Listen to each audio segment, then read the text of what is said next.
Perkenalkan, nama saya Prima Ainur Hakim. Di sini saya akan menjelaskan mengenai project Introduction to Machine Learning, yang dimana saya memilih permasalahannya mengenai demand forecasting atau yang sering dilakukan dalam supply chain management berupa forecasting atau demand planning. Di sini permasalahan yang terbesar dari demand forecasting itu merupakan global market yang selalu berubah-ubah, dan dengan perubahan yang sangat tidak bisa diduga, dan dengan seasonality yang bisa sama atau bisa berubah secara signifikan, saya rasa menggunakan machine learning yang sesuai dapat memudahkan dalam proses demand forecasting ataupun dalam mengambil keputusan saat melakukan demand forecasting itu sendiri. Dataset yang digunakan merupakan dataset supply chain, dataku supply chain. Dari sini proses dilakukan merupakan seperti biasa, kita loading datanya dulu, lalu pre-processing seperti biasanya. Dan untuk model yang digunakan pada project ini, kita menggunakan random forest regressor. Kenapa kita menggunakan random forest? Karena dalam dataset ini sendiri kolomnya cukup banyak dan memungkinkan kita menggunakan feature yang sangat banyak, dan dibanding menggunakan seperti Arima, Sarimax, Sarima atau time series model yang lainnya, saya rasa menggunakan random forest ini sangat memumpuni dengan dataset yang kita punya sekarang. Mulai dengan data processing, kita bisa menghilangkan beberapa missing values. Dari sini ditemukan bahwa missing values-nya terdapat dari product description, order zip code, customer last name, dan customer zip code, yang dimana product description dan order zip code memiliki ada 80%, di atas 80%-nya adalah missing values. Dengan product description itu sendiri itu 100%. Jadi kita pilih untuk hilangkan ini semua, dan ada beberapa missing values juga yang kita isi unknown karena hanya dikit. Kemudian setelah datanya sendiri kita sudah dapat, kita melakukan feature engineering untuk menentukan apa aja yang akan kita gunakan dalam dataset, dalam modelnya.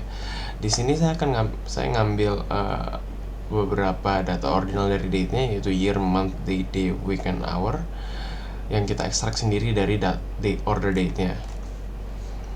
Kemudian dari beberapa kolomnya yang merupakan objek atau string dan bukan numerical, kita akan melakukan encoding.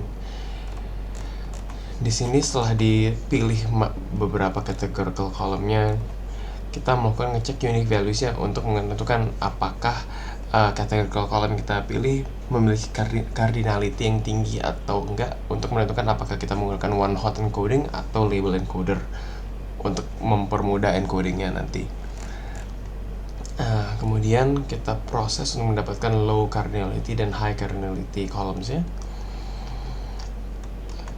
Saat kita di sini kita menghilangkan customer city dan order city dikarenakan dia memiliki high cardinality yang cukup tinggi, jauh dari yang lainnya. Order city memiliki 3.597 unique values dan customer city memiliki 7.458 unique values.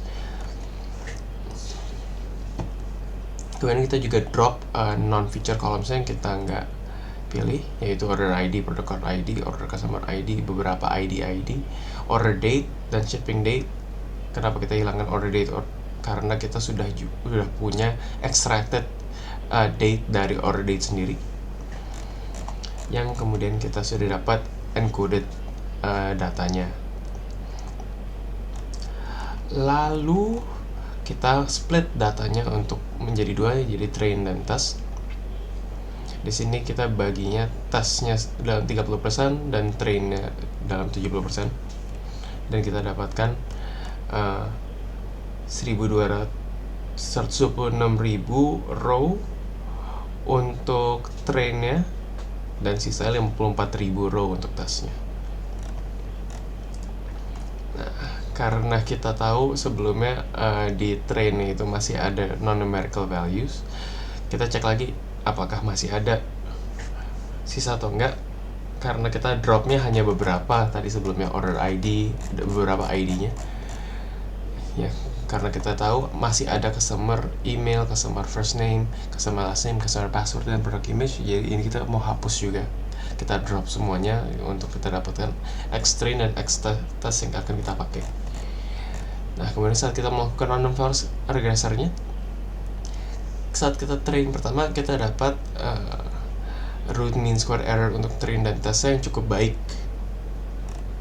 Namun kita tetap harus cek lagi apakah ini udah terbaik atau belum. Kita menggunakan cross validation untuk tes lagi di data bukan trainnya, yang dimana kita dapat root mean square average-nya 0,045, yang dimana ini masih sangat baik, berarti datanya akan lebih dari atau kurang dari 0,45, dan dengan standar deviasi 0,062. Nah, karena 0,062 ini masih lebih tinggi daripada average-nya, kita masih bisa menyimpulkan dari cross validation ini bahwa model yang kita punya ini masih overfitting, yang dimana ini dia bagus di train, di data train yang kita punya, tapi kita belum tahu apakah nanti di unseen data yang lainnya dia akan berfungsi yang sesuai yang kita inginkan. Nah, oleh karena itu kita coba di sini menggunakan untuk mereduce complexity-nya, yaitu kita mengurangi jumlah trees-nya dan mengubah beberapa parameternya, ya seperti split-nya menjadi 10 kita limit, minimal sample buat leaf-nya juga 5, dan depth-nya juga 10 kan, menyesuaikan minimal sample split-nya. Saat kita reproses lagi, nilai train dan testnya naik, dan saat kita cross validate lagi, nilai average-nya masih sama dan standar deviasinya masih sama. Jadi saat kita ubah complexity-nya, dia meningkatkan nilai train dan testnya, tapi tidak begitu mengubah standar deviasi dan average-nya. Oleh karena itu, kita memilih untuk menaikkan lagi nilai trees-nya sedikit, sekitar 25 untuk final parameternya, dan kemudian kita lanjutkan tesnya lagi, yang dimana hasil kita dapatkan final testnya dengan membandingkan actual dan predicted-nya berupa root mean square error 0,007, yang dimana ini masih sangat baik, tapi masih banyak room of improvement untuk unseen data lainnya. Sekian dari saya, terima kasih.